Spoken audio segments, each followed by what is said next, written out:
హల్లెలూయా. ఒక్కసారి లేవికాండము 19వ అధ్యాయము 4వ వచనం చూడమ్మా. లేవికాండం 19వ అధ్యాయం 4వ వచనం.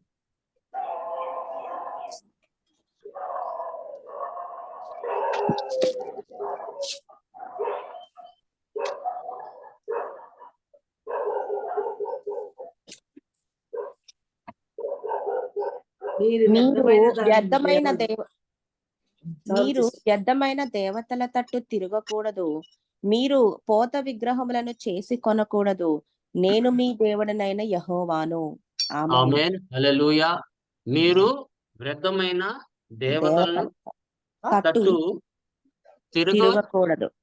తిరగకూడదని దేవుడి వాక్యం సెలవిస్తుంది. ఆమేన్. హల్లెలూయా. ఎందుకంటే ఆయనే మన దేవుడై ఉన్నాడు. దేవుడైన యెహోవా నేనే అని సెలవిచ్చిన తండ్రి, ఆయన ఈ దినము మనతో స్పష్టంగా మాట్లాడుతున్నాడు.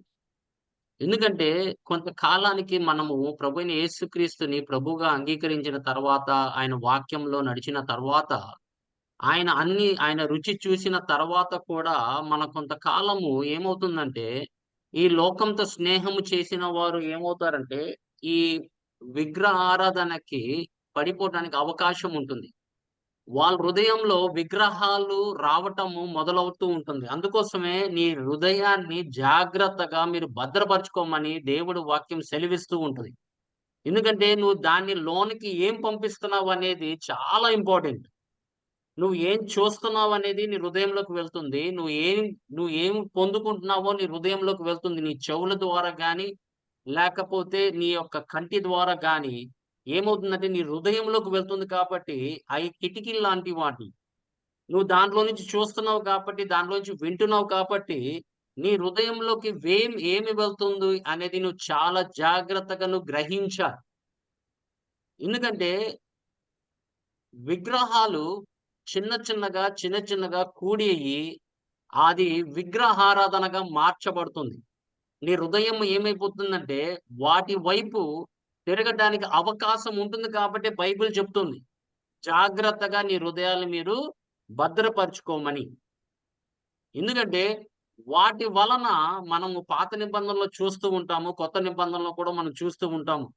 అనేక మంది లోకం వైపు తిరిగి ఆ విగ్రహారాధన వలన ఆ విగ్రహాల్ని వాళ్ళేం జేశారు? వాళ్ళ హృదయాల్ని సమకూర్చుకొని వాళ్ళేం జేశారంటే దేవుడిని వదిలేసి, జీవం గల దేవుడిని వదిలేసి దాని వైపు వెళ్ళటము మనము చూస్తూ ఉంటాం.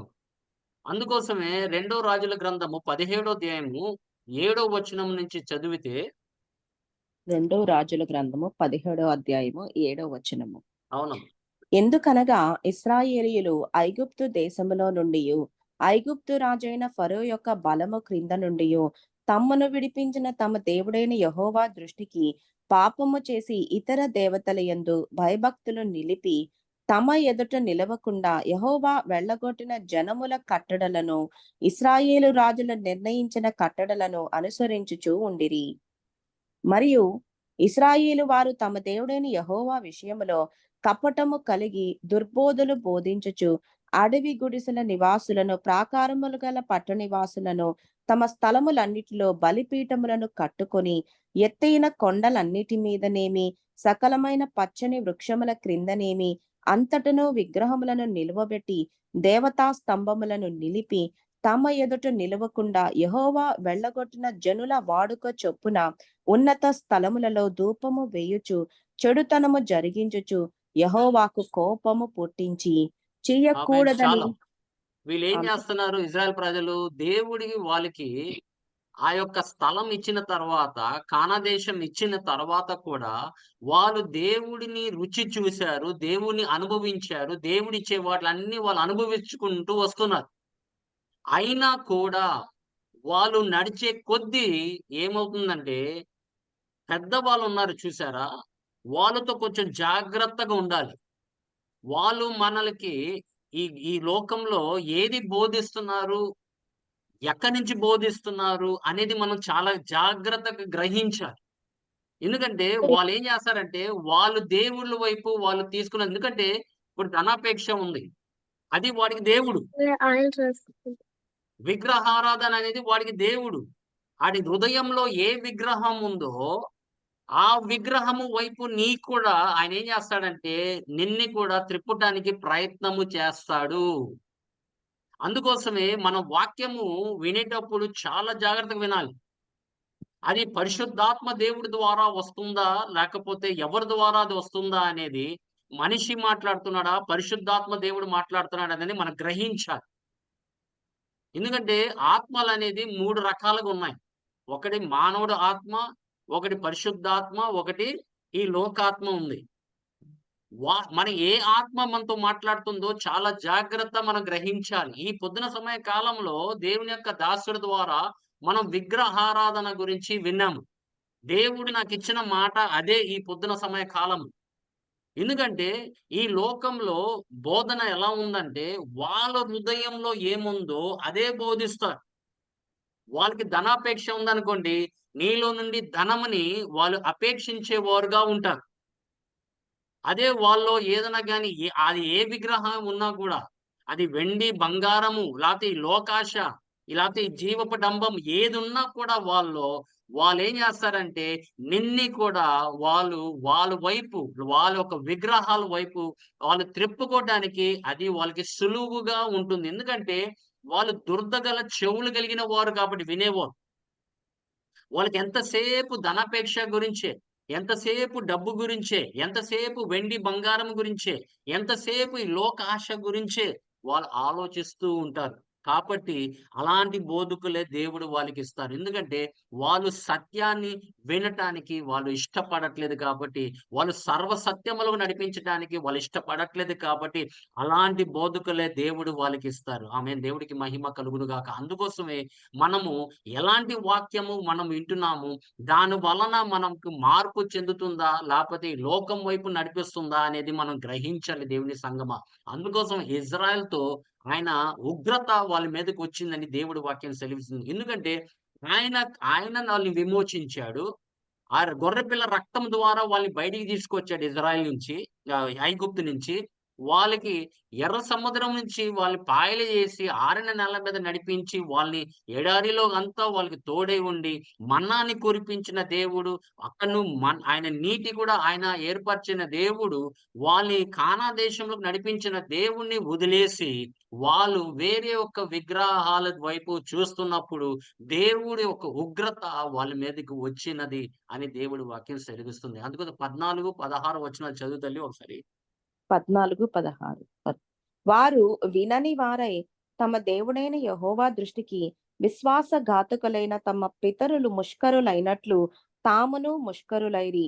వారు ఆయన కట్టడలను తమ పితరులతో ఆయన చేసిన నిబంధనను ఆయన తమకు నిర్ణయించిన ధర్మశాస్త్రమును విసర్జించి వ్యర్థమైన దాని అనుసరించుచు వ్యర్థులై వారి వాడుకల చొప్పున మీరు చేయకూడదని యెహోవా తమకు సెలవిచ్చిన తమ చుట్టూనున్న ఆ జనుల మర్యాదలననుసరించి వారి వంటి వారైరి. వారు తమ దేవుడైన యెహోవా ఆజ్ఞలన్నిటినీ అనుసరింపక పోత విగ్రహములైన 2 దూడలను చేసి దేవతా స్తంభములను నిలిపి ఆకాశ సమూహమునకు నమస్కరించి బయలుదేవతను పూజించిరి. చూసారా దేవుని సంగమా? వాళ్ళు జీవం గల దేవుని ఎరిగి ఉన్నారు. అయినా కూడా వాళ్ళు హృదయాలు ఎలా ఉన్నాయంటే, వాళ్ళు విగ్రహారాధనకి అలవాటైపోయి, వాళ్ళు ఐగుప్తు నుంచి బయటికి వచ్చినా కూడా వాళ్ళలో నుండి ఐగుప్తు బయటికి వెళ్ళలేదు. అందుకోసం ఎల్లప్పుడూ ఆ విగ్రహారాధన గురించి వాళ్ళు ఆలోచించారు. ఆ విగ్రహాల గురించి ఆలోచించారు. అక్కడ ఆ చోటే మంచిది, లోకమే బావుంది అన్నట్లుగా వాళ్ళు జీవిస్తున్నారు కాబట్టి దేవుడి యొక్క ఉగ్రత 20 వచనంలో చెప్తున్నాడు చూడండి. అంతటా యెహోవా ఇశ్రాయేలు వారి సంతతి వారినందరినీ చావక బ్రతుకునట్లుగా మేము వచ్చి మీ దేశము వంటి దేశమునకు అనగా గోధుమలను ద్రాక్షారసమును గల దేశమునకును ఆహారము ద్రాక్ష చెట్లును గల దేశమునకును ఒలీవ తైలమును తేనెయును గల దేశమునకును మిమ్మును తీసుకొని పోవుదును. అచ్చట మీరు సుఖముగా నుందురు. కావున యెహోవా మిమ్మును విడిపించునని చెప్పి హిజ్కియా మీకు బోధించు మాటలను వినవద్దు. 17, 20 అమ్మ. సారీ అంతటా సారీ యెహోవా అన్న. ఇజ్రాయేలు వారిని సంతానం ఏం చేశాడు? నీ వారు విసర్జించాడంట. శ్రమ పెట్టి దోపుగాండ్ల చేతికి అప్పగించి వారిని తమ సముఖము నుండి చూసారా దేవుని వెళ్ళగొట్టెను. సంగమా? మనము గనక మన హృదయాల్లో విగ్రహాలు ఉంటే గనక అది ఏదైనా ఉండొచ్చు. నీ భార్య అంటే ప్రథమ స్థానము దేవుడికి ఇవ్వాల్సిన ప్రథమ స్థానము దాన్ని నువ్వేం చేస్తున్నావంటే, ఆ ప్రథమ స్థానం బదులు ఎవరినో అక్కడ పెట్టావు. అది డబ్బై ఉండొచ్చు, ఆస్తి అయి ఉండొచ్చు, నీ అంతస్తులై ఉండొచ్చు, లేపోతే నీ పిల్లలై ఉండొచ్చు, నీ భర్త అయి ఉండొచ్చు, నీ భార్య అయి ఉండొచ్చు. ఆయనకి చెందాల్సిన ప్రథమ స్థలము నువ్వేం చేసావంటే, ఆ స్థలాన్ని మార్చేసి నువ్వు వేరే వాటిని నువ్వు దాన్ని మార్చావు కాబట్టి, ఇప్పుడు నీ హ్మ్. ఏమైందంటే, నీ మొదటి ప్రేమ వేరే వాటి మీదకి దృష్టికి వెళ్ళిపోయింది. హ్మ్. మొదటిసారిగా నువ్వు జీవించినప్పుడు, నువ్వు ప్రభువుని అంగీకరించినప్పుడు, నీ మొదటి ప్రేమ దేవుడే. నువ్వు ఆయన్ని ప్రార్థన చేసేవా దానివి. పొద్దున్నే లేచి ఆయన్ని వారివి. అవును. ఆయన ఆరాధించేవారివి. కానీ కొంతకాలానికి లోకంతో స్నేహం చేయటం వలన మనం ఏమైపోతున్నామంటే, వాళ్ళ వైపు మనం తిరిగి వెళ్ళిపోతున్నాము. అప్పుడు దేవుడేం చేస్తాడంటే కొంతకాలం చూచి అందుకోసమే దేవుని సంగమా, మనము దేవుని యొక్క దీర్ఘశాంతం గురించి మనం మాట్లాడాం. హ్మ్. కానీ కొంతకాలానికి దీర్ఘశాంతం కూడా అయిపోతుంది దేవుడికి. ఎందుకంటే ఈ కృపకాలం ఉన్నంత కాలమే పశ్చాత్తాపం. కృపకాలం అయిపోయిన తర్వాత అనేది కృప అనేది ఉండదింక. మనుషులకి పశ్చాత్తాప పడే మనస్సు ఇంక రాదు ఇంక. ఆయనింక అవకాశం ఇవ్వడింక. తన ఉగ్రత అనేది ఆయన తెలియపరుస్తాడు. ఆ ఉగ్రత నుంచి మనల్ని రక్షించడానికే మన ప్రభు అయిన యేసుక్రీస్తు ఈ లోకానికొచ్చాడు. దేవుడు ఉగ్రత మనం అనుభవించకూడదని, ఆ ఉగ్రత మన మీదకి రాకముందే మనము పశ్చాత్తాపపడాలి. మనం సమస్తమైన విగ్రహాల్ని బయటికి పారేసి, మన హృదయాల్ని శుద్ధీకరించాల్సిన అవసరము ఈ దినాల్లో ఉంది. ఆ ప్రథమ స్థానంలో దేవుడు ఉన్నాడా? ఎవరు ఉన్నారు? ఎవరు కూర్చునున్నారా? అనేది ఒక్కసారి గ్రహించండి పొద్దున సమయకాలం. ఎందుకంటే ఇజ్రాయెల్‌ని విసర్జించిన దేవుడు. ఆయన నిన్న, నేడు ఏకరీతిగున్నాడు. ఆయన ప్రథమ స్థానంలో మనము ఆయన తప్ప ఇంకెవ్వరికి ఇవ్వకూడదు. మనం జాగ్రత్తగా మనం కనిపెడుతూ ఉండాలి. మన హృదయంలోకి ఏది వచ్చి నివసిస్తుంది అనేది జాగ్రత్తగా మనం కనిపెడుతూ ఉండాలి. మన ఆశ దేని మీదకి వెళ్తుంది? మన ఆలోచన విధానం దేని మీదకి వెళ్తుంది? ఎక్కువ దేని మీద ఆలోచిస్తున్నాము అనేది మనం చాలా జాగ్రత్తగా మనం గ్రహించాలి. నీ ఆలోచన విధానము ఎక్కువ దేని మీదకెళ్తుందో అదే విగ్రహారాధన జాగ్రత్తగుండాలి. నీ నీ ఆత్మ, నీ హృదయము దాని గురించి ఆలోచిస్తుంది కాబట్టి అటుపక్కే ఉంది. దేవుడి మీద లేదు. అందుకోసమే దినవతంత్రాలు, ఒకటో దినవతంత్రాలు 16 అధ్యాయం 26 వచనం చూడండి ఒకసారి. 1 దినవృత్తాంతాలు 16వ అధ్యాయము 26 అవును.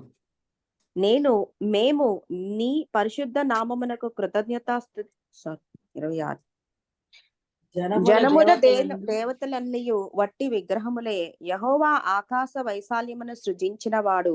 ఘనత ప్రభావములు ఆయన సన్నిధిని ఉన్నవి. బలమును సంతోషమును ఆయన యొద్ద ఉన్నవి. ఆమేన్. ఆమేన్. హల్లెలూయా! సమస్తము ఆయన ఎదుటే ఉంది.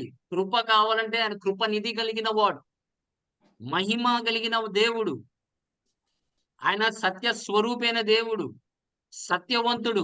నీకు ఏది కావాలన్నా, నీ సంతోషము కావాలన్నా, ఆనందము కావాలన్నా, సమాధానకర్త అయిన ఆయన దేవుడు సమస్తము ఆయన దగ్గరే ఉంది. మరి వేరే వాటి మీద మన ఆలోచన ఎళ్తుందంటే, మనం చాలా జాగ్రత్తగా ఉండాలి. మన హృదయము వాటి మీద ఆధారపడుతుంది కాబట్టి, మనం దాని వైపు చూస్తున్నాం. అందుకోసమే దేవుని సంగమా, మనము పాత నిబంధనలో ఒక ఉదాహరణ ఉంది. 14 అధ్యాయం ఎజెకెల్ గ్రంథము 3వ వచనంలో జనాలు ప్రవక్త మాటలు వినటానికి వచ్చేవారు. గమనించండి. 14వ అధ్యాయం 3వ 3వ వచనం. వచనం. నరపుత్రుడా, ఈ మనుషులు తమ హృదయములలో విగ్రహములనే నిలుపుకుని దోషము పుట్టించు అభ్యంతరమును తమ ఎదుటనే పెట్టుకొని ఉన్నారు. వీరు నా యుద్ధ ఏమైనా విచారణ చేయదగునా? చూసారా దేవుని కావున సంగమా? మనము విగ్రహాలు ఉంచుకొని దేవుడి దగ్గరికెళ్లి మనం విచారం చేయగలమా? ఆయనకి తెలీదా? అక్కడ వచ్చి జనాలు ఒక దాసుడి దగ్గరికి వస్తున్నారు. వచ్చేవారు ఎలాంటి హృదయము కలిగిన వారు అని దేవుడు ఎరిగి ఉన్నాడు అని తెలీదా వాళ్ళకి? అయినా కూడా వాళ్ళు వచ్చి, వాళ్ళు దేవుడి దగ్గరికొచ్చి విచారణ చేసేవారుగా ఉన్నారు. దేవుడు ఆళ్ళతో మాట్లాడతాడా? లేదు. ఒకసారి ఆలోచించండి. దేవుడు అనేక మందితో మాట్లాడుకోవడానికి కారణం ఏంటంటే, దేవుడి యొక్క ప్రధాన స్థానము వాళ్ళు వేరే వాటికిచ్చారు కాబట్టి, ఇంకా దేవుడు సెకండ్ చాయిస్ వాళ్ళకి. ఫస్ట్ చాయిస్ ఏమో వేరే వాటిల మీద దృష్టి పెట్టుకున్నారు కాబట్టి, ఇప్పుడు దేవుడు సెకండ్ చాయిస్ అయిపోయారు. ఒకప్పుడు దేవుడే సమస్తము వాళ్ళకి. కానీ కొంతకాలానికి ఏమవుతుందంటే, ప్రథమ స్థానాన్ని వదిలేసి దేవుడికి ఆ సెకండ్ స్థానం ఇచ్చి, వేరే వాటికి మీద ఆయన ధ్యాస వెళ్ళింది కాబట్టి, ఆ విగ్రహాన్ని అది దాన్ని చోటు చేసుకుంది తన హృదయంలో. చోటు చేసుకుంది కాబట్టి, ఇప్పుడు దేవుడి దగ్గరికెళ్లి వాళ్ళు విచారణ చేసేవారుగా ఉన్నారంట. మరి ఆయన విచారణ చేసిన వారితో మాట్లాడతాడా? ఏం మాట్లాడతాడు? ముందు ఆ విగ్రహం తీసివేయమని అడుగుతాడు. హ్మ్. అది నీకిష్టమేనా? ఆ విగ్రహాన్ని తీసి బయట పారేయమంటాడు. నీ హృదయాన్ని శుద్ధీకరించమంటాడు. పశ్చాత్తాపపడమంటాడు. నీకిష్టమేనా? అప్పుడు ఆయన ఎళ్లి విచారణ చెయి. ఆయన నిన్ను దర్శిస్తాడు. నీతో మాట్లాడతాడు. అవును. అందుకోసమే మనకి ఎంత కాలం దేవుడు మనకి ఎంత ఇచ్చినా కూడా, ఎంత ఆశీర్వదించినా కూడా, వాటి మీద మన దృష్టి వెళ్ళకూడదు. ఆయన హోదా నీకిచ్చినా కూడా, నీకెంత సాలరీ పెంచినా కూడా, నీకు ఎంత ధనం ఇచ్చినా కూడా, ఆయన ఏదిచ్చినా కూడా నీకు, నీ దృష్టి మట్టుకు ఆయన మీద నిలిచి ఉండాలి. అందుకోసమే కీర్తనకారుడు చెప్తూ ఉంటాడు 62:10లో చూడమ్మా ఒకసారి. 62:10 బలాత్కారమందు నమ్మికయుంచకుడి, దోచుకొనుట 62:10 అమ్మ. అదే చదువుతున్నానన్న. కీర్తన 62:10 హ్మ్. బలాత్కారమందు నమ్మికయుంచకుడి, దోచుకొనుట చేత గర్వపడకుడి, ధనము హెచ్చినను దానిని లక్ష్య పెట్టకుడి. బలము ఆమేన్. చూడండి. If riches increase, don't set your heart upon them. Because మన దేవుడు దీవించే దేవుడై ఉన్నాడు. ఒకవేళ ధనము ఏమవుతుంది? హెచ్చించును. హెచ్చినను దానిని లక్ష్య దాని మీద పెట్టకుడి. లక్ష్య పెట్టుకుడి పెట్టకపోకుడి. అంటున్నాడు. దాని వైపు చూడమాక. అది పెరగొచ్చు. అది ఎంత పెరుగుతుందో మనకు తెలీదు. కానీ నీ లక్ష్యం అయితే, నీ దృష్టి అయితే ఆయన మీద నిలిచి ఉండాలి అనేది దేవుడి కోరిక. ఎందుకంటే దేవుడు తన ప్రజల్ని దీవిస్తాడని వాగ్దానం చేశాడు. అబ్రహాము దీవెనలు నీకొస్తాయి. పరిశుద్ధాత్మ దేవుడు నీకిస్తాడని వాగ్దానం చేశాడు. నీ చేతి పనుల్ని దీవిస్తాడని వాగ్దానం చేశాడు. నిన్ను తలగానే ఉంచుతానని వాగ్దానం చేశాడు. నీకు సమృద్ధిగా ఇస్తానని వాగ్దానం చేశాడు. నీకు ఏమి కొదువు ఉండదని వాగ్దానం చేశాడు. అట్టి వాగ్దానం నెరవేర్చిన దేవుడు నీకు ఒకేళ సమస్తము నీకిచ్చినా కూడా, కానీ నీ లక్ష్యము దాని మీద మీరు పెట్టుకోడి. నీ దృష్టి దేవుడి మీదే ఉండాలి. లేకపోతే అయి గనక నీ హృదయంలోకి వచ్చి విగ్రహంగా వచ్చి నిలిచి ఉంటే గనక, if it comes and replaces God, అంతే సంగతులు. నీ హృదయంకి దేవుడికి తప్ప ఇంకా వేరే వాటికి చోటు ఇవ్వకూడదు. అందుకోసం ఆయన అంటున్నాడు 22:37 మత్తయి సువార్తలో, నీ పూర్ణ హృదయముతో, నీ పూర్ణ మనస్సుతో, పూర్ణ అంటే సమస్తము, ఇంకా దానికి ఇంకా వేరే చోటు ఉండకూడదు. వేరే వాటికి ఇంకా చోటు అనేది ఉండకూడదు. ఆ హృదయము ఆయనదే. తన రక్తంతో కొన్నాడు. ఆ స్థలము, ఆయన నివసించే స్థలము ఆయనదే. తన కుమారుడు రక్తము ద్వారా ఆయన కొన్నాడు దాన్ని. అది ఆయనదే. స్వాధీనము ఆయనే స్వాధీనపరుచుకోవాలి. ఆయనే ఆ ఆలయంలో నివసించాలి. ఆయన తప్ప ఇంకా వేరేది ఏది నీలో ఉండకూడదానికి వీలు లేదు. ఎందుకంటే ఆయన తన ప్రాణం పెట్టాడు నీ కొరకు. నిన్ను విమోచించాడు. నిన్ను రక్షించాడు. ఇప్పుడు నువ్వు ఆయన సొత్తై ఉన్నావు. లోక సొత్తు కాదు. లేతే వెండి బంగారం సొత్తు కాదు నువ్వు. నువ్వు సొత్తు కాదు. ఆయన సొత్తై ఉన్నావు. నువ్వు నా సొత్తు అంటున్నాడు. నువ్వు ఎవ్వరికీ చెందటానికి వీలు లేదు. అందుకోసమే మనం చాలా జాగ్రత్తగా మన హృదయాల్ని మనము కాపాడుకోవాల్సిన అవసరం ఉంది దేవుని సంగమా. అందుకోసం ఎఫెసీయులకు రాసిన పత్రిక 4వ అధ్యాయము 27వ వచనం చూడండి ఒకసారి. 4వ అధ్యాయము 27వ వచనం. అపవాదికి చోటియ్యకుడి, దొంగిలివాడు ఇక మీదట దొంగిలక అక్కర గలవానికి పంచిపెట్టుటకు వీలు కలుగు నిమిత్తము తన చేతులతో మంచి పని చేయొచ్చు కష్టపడవలెను. ఆమేన్. అదేనండి. హల్లెలూయా. మనము అపవాదికి చోటు ఇవ్వకుండా మనము జీవించాలి. ఆమేన్. వాడికి ఎక్కడన్నా చోటిచ్చావా? కొద్దిగా నువ్వు దేనినైనా ఆశించావా? ఇంకా వాడు మొదలెడతాడు. వాడికి చోటిచ్చినట్లు.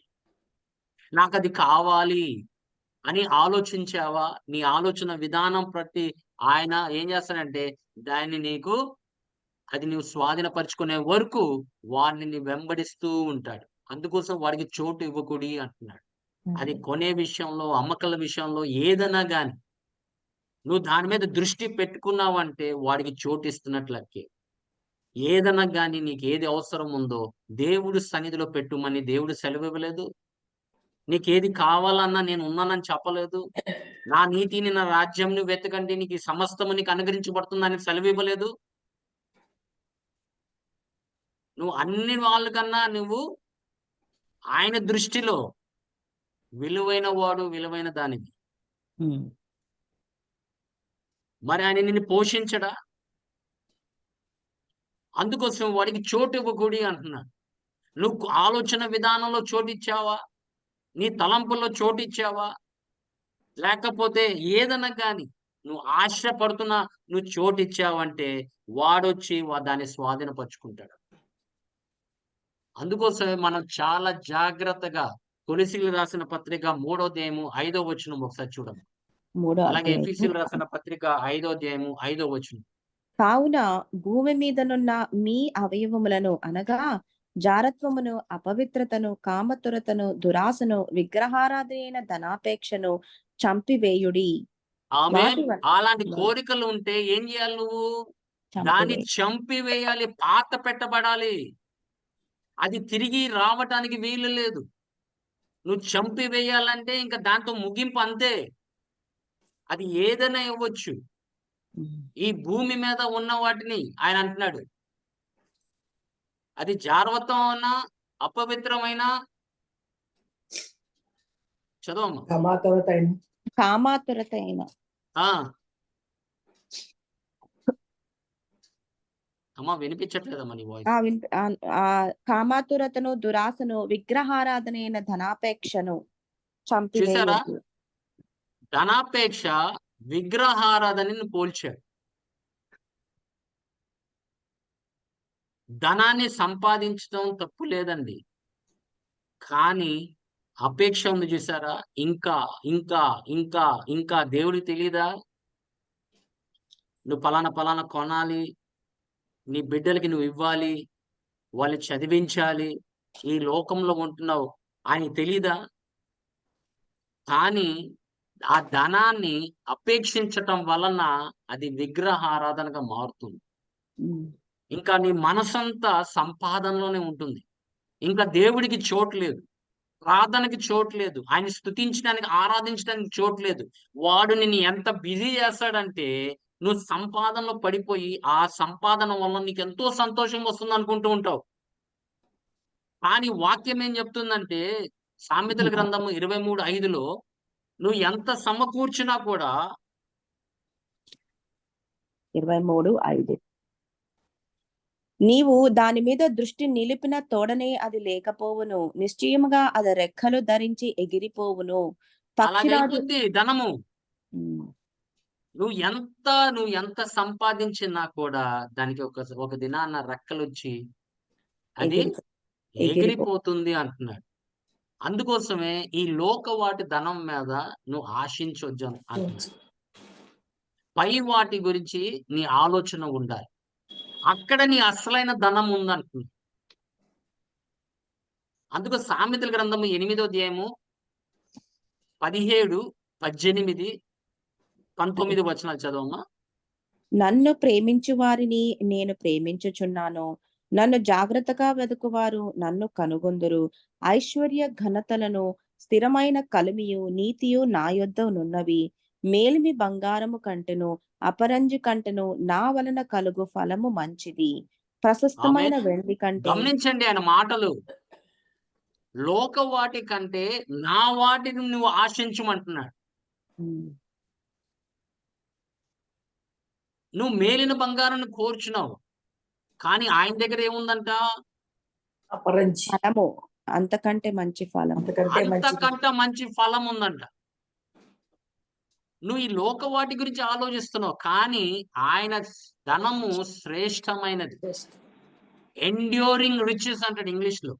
ఉమ్, with me I have enduring riches అంటాడు. Enduring means that will last స్థిరమైన ఫరెవర్. కలిగి, నిత్యము స్థిరమైన నీతో తోడై ఉంటుంది. కానీ ఈ లోకంలో వెండి, బంగారము 70 అధిక బలం ఉంటే 80 నీతో వస్తుంది.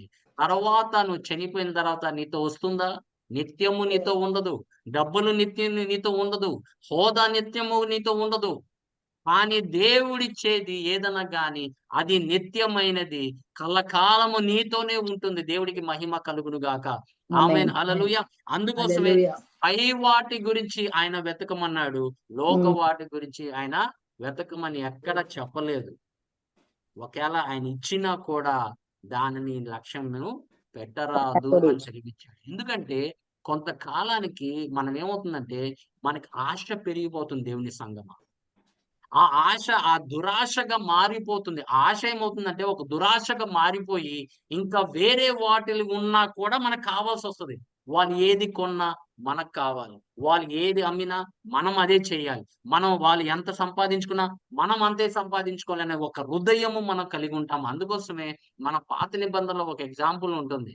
మీరు 1 రాజుల గ్రంథం 21 అధ్యాయంలో ఏహాబు ఆయన ఏం చేస్తాడు? నాబోతు యొక్క ద్రాక్ష తోటని ఆశించాడు. ఉమ్, ఇప్పుడు ఆయనకి ఎంత ఉంది? ఆయన రాజు. ఎంత స్థలం ఉండుండొచ్చు? ఎన్ని ద్రాక్ష తోటలు ఉండొచ్చు? అయినా కూడా ఆయనది వేరే అతనిది ఆశించటం మొదలెట్టాడు.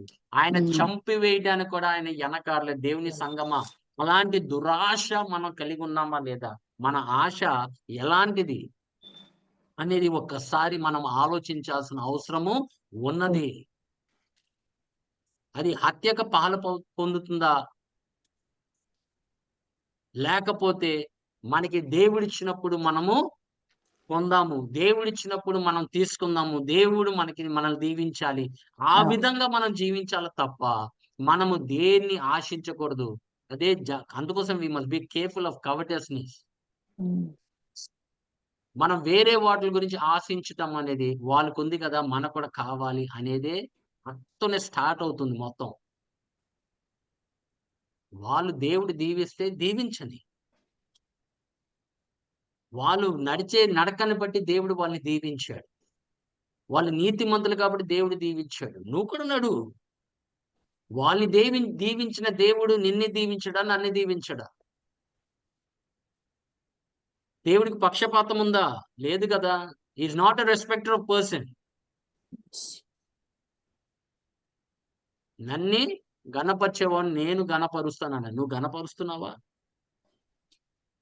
దేవుని సంగమా, మన ఆశ ఎలా ఉంది అనేది చాలా జాగ్రత్తగా ఉండాలి. కొత్త నిబంధనలో కూడా ఒక ఎగ్జాంపుల్ ఇచ్చాడు. తిమోతికి రాసిన 2 పత్రిక 4 అధ్యాయము 10 వచనం చూడండి ఒకసారి. 4 అధ్యాయము 10 వచనం. దేమా ఇహలోకమును స్నేహించి నన్ను విడిచి తెస్సలోనికకును వెళ్ళెను. క్రెస్కే గలతీయకును తీతు దల్మతీయకును వెళ్ళిరి. లూకా మాత్రమే నా యొద్ద ఉన్నాడు. మార్కును వెంటబెట్టుకుని రమ్ము. అతడు దేమా ఏమైపోయాడమ్మా? ఈ లోకంలోకి ఇహలోకమును వెళ్ళిపోయాడంట. స్నేహించాడు. ఆయన లోకంతో స్నేహం చేసి కొంతకాలానికి వీళ్ళని విడిచిపెట్టి ఆయన లోకంలోకి వెళ్ళిపోయాడు. ఉమ్, మరి ఈయన ఎవరు? విశ్వాసి కాదా? పౌలు గారితో ఆయన నడిచినవాడు. ఒక సహోదరుడు. దేవుడిలో ఉండి పౌలు గారి మాటలు వినినవాడు. పౌలుతో పాటు నడిచినవాడు. ఒక దినాన్న ఆయన లోకంతో స్నేహం చేసి ఆయన విడిచిపెట్టి వెళ్ళిపోయాడు. మరి యూదా ఉమ్, యేసు ప్రభుతో నడిచాడు. 3.5 సంవత్సరాలు నడిచాడు. చూసాడు. దేవుడి మహిమను చూచాడు. ఉమ్, అద్భుతాలను చూసాడు. దేవుని రుచి చూసాడు. దేవుడు అధికారాన్ని రుచి చూశాడు. దయ్యాలు పారిపోతున్నాయి ఆయన నామం. శిష్యులు వచ్చి సాక్ష్యం చెప్పలా? అయ్యా నీ నామంలో దయ్యాలు పారిపోతున్నాయంటే దీని యందు ఆనందించవద్దన్న సెలవివ్వలా దేవుడు? అవును. యూదా సమస్తము ఆయన చూసాడు. దేవుడు మహిమని కూడా చూచాడు ఆయన. అయినా కూడా ఆ 30 వెండి ఆ కాయిన్స్ కోసం ఆయన ఆ ధనం కొరకు ఆయన మన ప్రభువునే ఆయన ఏం చేశాడు? అప్పగించాడు. దేవుని సంగమా, అందుకోసం మనం చాలా జాగ్రత్తగా ఉండాలి. మన హృదయంలో ఎలాంటి విగ్రహాలున్నాయి? ఎలాంటి విగ్రహాలున్నాయి? దేని మీద నీ ఆధారము పడి ఉంది? దేవుడి మీదనా? నీ ధనము మీదనా? లేకపోతే నీ వెండి బంగారం మీద? నీ ఆస్తుల అంతస్తుల మీదనా? నీ బలం ఎక్కడ? యెహోవా నీ బలమై ఉన్నాడా? అనేది ఈ దినాన ఒక్కసారి ఆలోచించండి. ఇందాక మనం బ్రదర్ గారు చెప్పిన మాట యోబు గ్రంథం 31:24 ప్రకారం 31.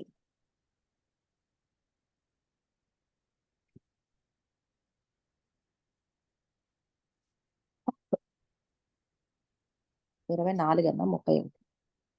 31:24 సువర్ణము నాకు ఆధారం అనుకొనిన ఎడలను సువర్ణము నాకు ఆధారం అనుకొనిన ఎడలను ఆ నా ఆశ్రయము ఆయన నీవే అని అనుకుంటున్నాడు. నాకు ఆధారము బంగారము అనుకుంటున్నాడు. సువర్ణము నాకు ఆధారం అని ఆయన అనుకుంటున్నాడు. నా నా ఐశ్వర్యము ఆశ్రయము నీవే అని మేలిమి బంగారముతో నేను చెప్పిన ఎడలను నా ఆ, ఆస్తి గొప్పదని గాని నా చేతికి విస్తారము సొత్తు దొరికినని గాని నేను సంతోషించిన ఎడలను సూర్యుడు ప్రకాశించినప్పుడు నేను అతనినే గాని చంద్రుడు మిక్కిలి కాంతి కలిగి నడుచుచుండగా అతనినే గాని చూచి నా హృదయము రహస్యముగా ప్రేరేపింపబడి వారి తట్టు చూచి నా నోరు ముద్దు పెట్టిన ఎడలను పరముననున్న దేవుని దృష్టికి నేను వేషధారినవుదును. ఆమేన్. ఆమేన్. దేవుడికి మహిమ కలుగును గాక. నీ రహస్యాలు ఎరిగిన వాడు. నువ్వు ఆయన సన్నిధిలోకి వచ్చి ఏది అడుగుతున్నావో ఆయనకు తెలుసు. నీ రహస్య ఆలోచనలు ఎరిగిన వాడు. నీ రహస్య తలంపులు ఎరిగిన వాడు. నువ్వు దేని కొరకు అడుగుతున్నావో ఆయనకి తెలీదా? దేని నిమిత్తం అడుగుతున్నావో ఆయనకి తెలీదా? అందుకోసమే ఏది తినాలి, ఏది త్రాగాలి, ఏది ధరించుకోవాలనేది ఆలోచించొద్దన్నాడు. ఉమ్. నీ తండ్రికి అయన్నీ అవసరం అని తెలుసు అని చెప్పారు. దేవుని సంగమా, సమస్తం ఎరిగిన దేవుడి ముందు మనము వేషధారణ అనేది ఉండకూడదు.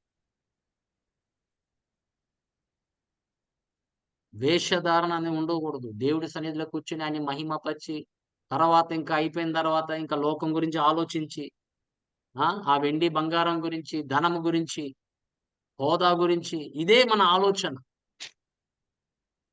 కానీ దేవుడు మన నుంచి కోరేది ఏముంది అనేది మనం ఎప్పుడైనా ఆలోచించామా?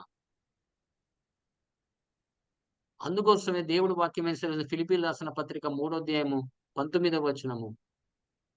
3వ అధ్యాయము 19వ వచనం. అవును. నాశనమే వారి అంతము వారి కడుపే వారి దేవుడు వారు తాము సిగ్గుపడవలసిన సంగతులు యందు అతిశయపడుచున్నారు భూ సంబంధమైన వాటి యందే మనస్సు నుంచుచున్నారు. చూసారా? ఈ భూ సంబంధమైన వాటి గురించే వాళ్ళు ఆలోచిస్తున్నారు కాబట్టి వారి కడుపే వారి దేవుడు. చాలా మంది గమనించండి. వాళ్ళు తినే విధానం చూడండి. ఎప్పుడు తిండి, తిండి, తిండి, తిండి, తిండి గురించి ఆలోచన. వారి కడుపే వారి దేవుడై ఉన్నాడని దేవుడి వాక్యం సెలవిస్తుంది. దేవుడికి మహిమ కలుగును గాక. వాళ్ళు చివరికి ఏమైపోతారండి? నాశనమైపోతారు. నాశనమే. అందుకోసమే మనము మన జీవితాల్ని పరిశీలన చేసుకోవాలి. దేవుడికి ఇవ్వాల్సిన స్థానం దేవుడికిచ్చావా? లేకపోతే ఆ స్థలము వేరే వాటికిచ్చావా? భోజనానికిచ్చావా? ఈ లోక వాటి గురించి ఇచ్చావా? ఈ లోకాశ, జీవపు డంబం గురించి ఇచ్చావా? దాన్ని రీప్లేస్ చేసుకున్నావా? ఎంతకాలం నేను కష్టపడతాను, ఎంతకాలం నేను బాధపడతాను, నా విధంగా నేను జీవిస్తాను అని అనుకుంటున్నావా? దేవుని సంగమా, 2 కొరింథీయులకు రాసిన పత్రిక 5వ అధ్యాయము 15వ వచనం ఒకసారి చూడండి. 2 కొరింథీ 5:15.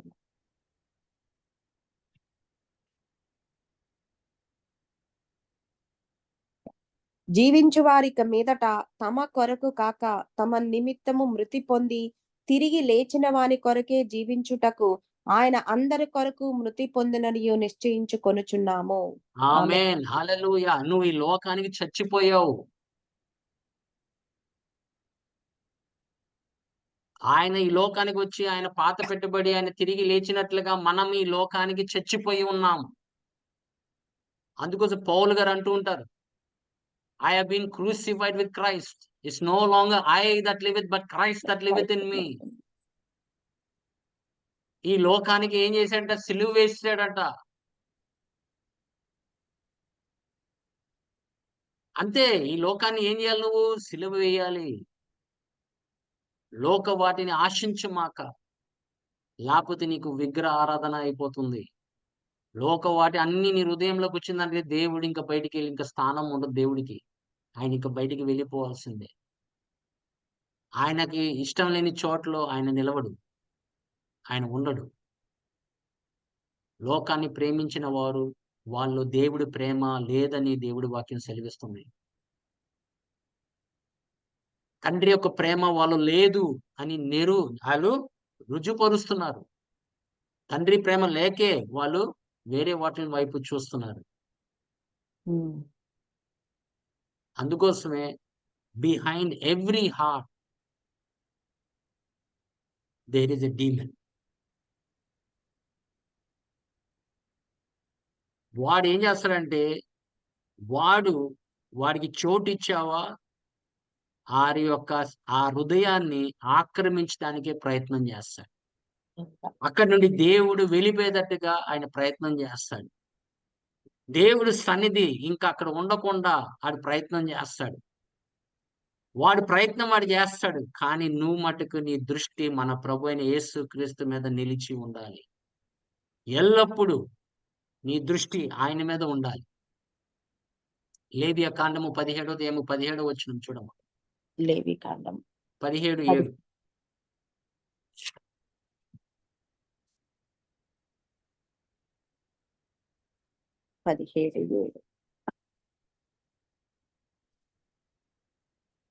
వారు వ్యభిచారులై అనుసరించుచూ వచ్చిన దయ్యముల పేరట వధించినట్లు ఇక మీదట తమ బలి పశువులను వధింపరాదు. ఇది వారి తరతరములకు వారికి నిత్యమైన కట్టడ.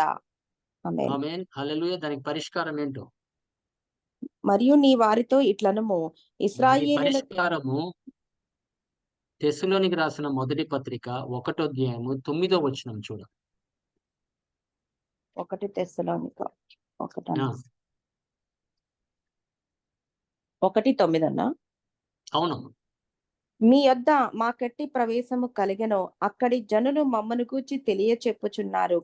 మరియు మీరు విగ్రహములను విడిచిపెట్టి జీవము గలవాడును సత్యవంతుడునగు దేవునికి దాసులగుటకును దేవుడు మృతులలో నుండి లేపిన యేసు అనగా రాబోవు ఉగ్రత నుండి మనలను తప్పించుచున్న ఆయన కుమారుడైన యేసు పరలోకము నుండి వచ్చునని ఎదురు చూచుటకును మీరెలాగు దేవుని వైపునకు తిరిగితిరో ఆ సంగతి వారే తెలియజేయుచున్నారు. ఆమేన్. ఆమేన్, హల్లెలూయా. దానికి పరిష్కారం ఏంటి? ఒకవేళ దేవుడు కోపం మన మీదకి వచ్చినా, దేవుడు ఉగ్రత మన మీదకి వచ్చినా, ఆయన కుమారుడైన స్థలం యేసు వేరే వాటికి ఇచ్చినా కూడా మనం ఏం చేయాలంటే వెంటనే ఆ విగ్రహంని విడిచిపెట్టి మనం జీవం గల దేవుడి వైపు, మన ప్రభు అయిన యేసుక్రీస్తు వైపు మనము చూచి మనం నడవాలి. ఆయన క్షమాపణ పొందుకోవాలి. ఆయన రక్తంతో కడగబడి మన హృదయాన్ని శుద్ధీకరించబడాలి. ఆమేన్. అదే పరిష్కారం. అది విడిచిపెట్టాలి, వెంటనే విడిచిపెట్టాలి. నేను దేవుడి నుంచి ఏది దూరం చేస్తుందో అది ఏదైనా గాని, అది నీకు ఇష్టమైన టీవీ సీరియల్ అయినా గాని, నీకు ఇష్టమైన టీవీ గాని, ప్రోగ్రామ్ గాని, ఏదైనా గాని నిన్ను దేవుడి నుంచి దూరం చేస్తుందంటే అది ఒక విగ్రహంగా నీకు నీ దేవుడికి నిలబడి ఉంది. దాన్ని విడిచిపెట్టు, పశ్చాత్తాపడు, ఆయనకి ప్రధాన స్థానము ఆయనకివ్వు, ఆయన మహిమపరచు, ఘనపరచు. నన్ను ఘనపరిచిన వారు నేను ఘనపరుస్తానని వాగ్దానం చేసిన దేవుడు. నువ్వు ఆయనకి ప్రథమ స్థానం ఇచ్చావు కాబట్టి నీ హృదయంలో నువ్వు ఎక్కడికి వెళ్ళినా ఏం చేసినా కూడా నువ్వు ఫలించేవాడుగా, నువ్వేది ప్రార్థన చేసి అడిగినా కూడా నువ్వు ఫలించేవాడుగా ఉండవు ఆయన సన్నిధిలో. ఎప్పుడన్నా గమనించండి. నీ హృదయంలో ఏముందో ఒకసారి ఈ దినాన్న ఒకసారి ఆలోచించండి. అందుకోసమే మనము ఇజ్రాయెల్ ప్రజల్లాగా మనం వాళ్ళని ఒక ఉదాహరణగా తీసుకొని మనము జీవించాలి. అందుకోసమే మన ప్రభువైన యేసుక్రీస్తు 6వ అధ్యాయము మత్తయి సువార్త 21లో ఏం చెప్పాడంటే, నీ ధనము మ- 6వ అధ్యాయము 21. నీ ధనము ఎక్కడ ఉందో, నీ ధనం ఎక్కడ నుండునో అక్కడనే నీ హృదయము ఉండును. ఆమేన్ హల్లెలూయా. నీ ధనం ఈ లోకం మీద ఉంది, లేకపోతే ఇక్కడ ఉందనుకుంటే నీ హృదయం ఇక్కడే ఉంటుంది. కానీ నీ ధనము పై వాటి మీద ఉంటానంటే నీ యొక్క హృదయము, నీ మనస్సంతా అక్కడే ఉంటుంది. దేవుడికి మహిమ కలుగును గాక. అందుకోసమే ఈ దేవుని బిడ్డలారా, మనలో ధనాపేక్ష ఉందా? మనకి వేరే విగ్రహాలు మన హృదయంలో ఉన్నాయా? దేవుడు స్థలము బదులు మనం వేరే వాటికి స్థలం ఇచ్చామా? అది వేరే వచ్చి ఆక్రమించిందా? అనేది ఈ పొద్దున సమయం కాలంలో ఒక్కసారి ఆలోచించుకో. నీ ఆలోచన విధానం ఎలా ఉంది? నీ తలంపులు ఎలా ఉన్నాయి? లోక వాటి మీద ఉందా? లేకపోతే దేవుడి వాటి మీద ఉందా? ఒకసారి ఆలోచించు. ఒకవేళ దేవుడి వాటి మీద ఉంటే గనక ఆయన కృప వరాలతో నీ ఆయన ఆత్మ ఫలముతో నిన్ను నింపుతాడు. ఇంకా నీకు లోకము వైపు ఇంకా నువ్వు చూడే భాగ్యం నీకు రాదు ఇంకా. ఆమేన్ హల్లెలూయా. నీకు దాని మీద ఇంకా దృష్టి వెళ్ళదు. ఆయన వాటిని నువ్వు ప్రేమిస్తావు. ఆయన వాటి గురించి నువ్వు ఎదురు చూస్తావు. ఆయన ధనము కొరిచే నువ్వు ఎదురు చూస్తూ ఉంటావు. ఆమేన్ హల్లెలూయా. ఎందుకంటే ఆయన త్వరలో రానున్న దేవుడే ఉన్నాడు. తన సంఘాన్ని తన వాక్యము ద్వారా ఆయన కడుగుతున్నాడు కాబట్టి, ఆయన పరిశుద్ధపరుస్తున్నాడు కాబట్టి, మనలో ఏదైనా ధనాపేక్ష ఉందేమో, విగ్రహాలు ఉన్నాయేమో ఒక్కసారి ఆలోచించండి. ఒకవేళ ఉంటే గనక అది విడిచిపెట్టి మన ప్రభువైన యేసుక్రీస్తు వైపు చూచి మనం నడవాల్సిన అవసరము ఉంది. పౌలు గారు సెలవిచ్చినట్లుగా ఆమేన్. హెబ్రీయులకు రాసిన పత్రిక 12వ అధ్యాయము 2వ వచనం చూసి మనం ముగిద్దాం. 12:2. మనము కూడా ప్రతి భారమును సులువుగా చిక్కులబెట్టు పాపమును విడిచిపెట్టి విశ్వాసమునకు కర్తయు దానిని కొనసాగించు వాడునైన యేసు వైపు చూసారా? చూచుచు సులువుగా చిక్కు పెట్టే వాటిని మనం ఏం చేయాలి? విడిచిపెట్టి ఆ విశ్వాసమునకు కర్తయు దానిని నీ విశ్వాసానికి కర్తయైన యేసుక్రీస్తు దానిని కొనసాగించు వాడునైన యేసు దానిని వైపు నీ విశ్వాసాన్ని కర్త అయిన దేవుణ్ణి మన ప్రభువైన యేసుక్రీస్తు ఆ విశ్వాసాన్ని ఆయన కొనసాగేవాడుగా ఉన్నాడు కాబట్టి is the author and the finisher the perfecter of your faith. Amen. ఆయన వైపు మనము చూచుకుంటూ మన ప్రభువా ఎదుట ఉంచబడిన నీకు ఏది కావాలన్నా విశ్వాసంతో అడుగు. ప్రభు నా విశ్వాసానికి నువ్వే కర్త అయి కర్తవ్యం. ఉన్నావు. దాన్ని కొనసాగే వాడివి నీవే అయి ఉన్నావు కాబట్టి నేను నీ నామంలో అడుగుచున్నాను. నాకు ఈ సహాయం కావాలి ప్రభు అని అడిగితే గనక నీవు గనక నీ హృదయంలో సందేహించకుండా విశ్వాసంతో అడిగితే కనుక దేవుడు తప్పనిసరిగా ఆ ప్రార్థనని ఆలకిస్తాడు. అప్పుడు నీ మనసు విగ్రహాల మీదకి వెళ్ళవు, ధనాపేక్ష మీదకు వెళ్ళదు. ఆయన మీద నువ్వు ఆధారపడి నువ్వు జీవిస్తావు ఈ లోకంలో. ఆయనకి ఇష్టమైన బిడ్డగా నువ్వు జీవిస్తావు కాబట్టి నీ జీవితంలో నీకు ఏది కొదువు ఉండదు. ఆమేన్. ఏది త్రాగాలి, ఏది తినాలి, ఏది ధరించుకోవాలి, నీకు ఏది సమకూర్చబడాలో సమస్తం ఆయనకి తెలుసు కాబట్టి నీకు అనుగ్రహించబడుతుంది. దేవుడి కొద్ది మాటలు మన హృదయంలో ఫలింపులకు తీసుకొచ్చును గాక. ఆమేన్. ఆమేన్. ఆమేన్. హల్లెలూయా.